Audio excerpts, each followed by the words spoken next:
Keď sa pozrieme na prirodzené metódy plánovania rodičovstva zo psychologického pohľadu, rada by som spomenula také 3 argumenty.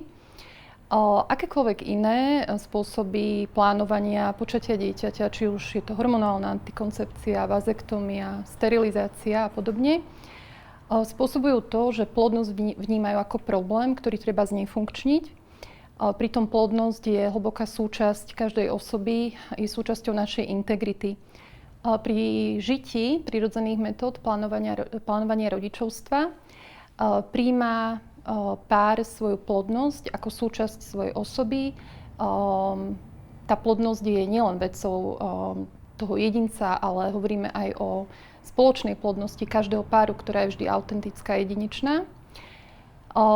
Používanie prirodzených metód plánovania rodičovstva si vyžaduje komunikáciu. Komunikácia medzi partnermi je nevyhnutná, aby mohli žiť tento spôsob života. Ide o komunikáciu o intimných témach, o konfrontácii svojich túžob, svojich plánov. Ide o hľadanie spoločného dobra.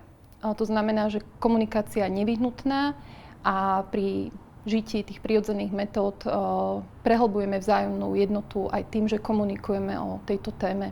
Ako tretí argument by som použila ten, že pri žití prirodzených metód plánovania rodičovstva žena pozná svoj cyklus, vie, v akom období sa nachádza, pozná svoju plodnosť, rovnako vie o týchto obdobiach jej manžel a spoločne k tomuto daru pristupujú zodpovedne, ale zároveň s otvorenosťou. To znamená, že keď je možnosť, že to dieťatko môže byť počaté, príjmajú ho od prvých okamihov, aj keď ešte nevedia o tom, že tehotenstvo prišlo do ich života.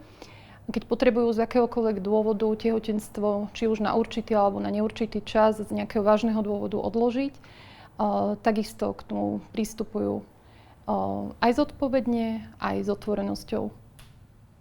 A učia sa narábať s týmto darom. Samozrejme, najideálnejšia situácia v živote ženy aj v živote rodičov je tá, kedy dieťatko príjmajú od prvých okamihov počatia. My v poradni Alexis sa ale stretávame s tým, že ženy prichádzajú niekedy aj s obavami, kedy tehotenstvo neplánovali a dieťatko počali. Niekedy sa obávajú, že dieťa bude mať z toho traumu, že ho nebudú môcť dostatočne milovať, že to bude v jeho živote potom nejako citeľné, že bude zranené.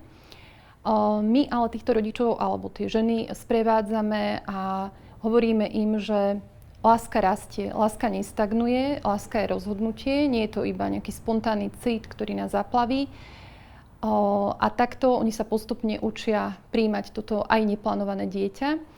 Častokrát, hlavne veriace ženy, sú toho schopné práve tým, že to dieťa odovzdávajú Márii ako matke.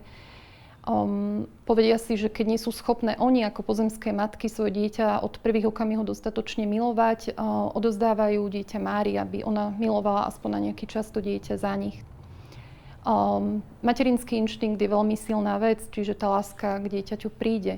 Prirodzené metódy plánovania rodičovstva sú životným štýlom, ktorý si pár vyberá, do ktorého dozrieva. Je to o spoločnom rozhodnutí, je to ideál, ku ktorému smeruje. Je to takisto najlepšia prevencia aj pred umelým potratom. Aj my v poradni Alexis máme skúsenosť, že veľmi málo, alebo takmer žiadna žena neuvažuje o umelom potrate, keď používa prirodzené metódy plánovania rodičovstva a keď aj dôjde k neplánovanému otehotneniu, pretože je prirodzene otvorená k daru života.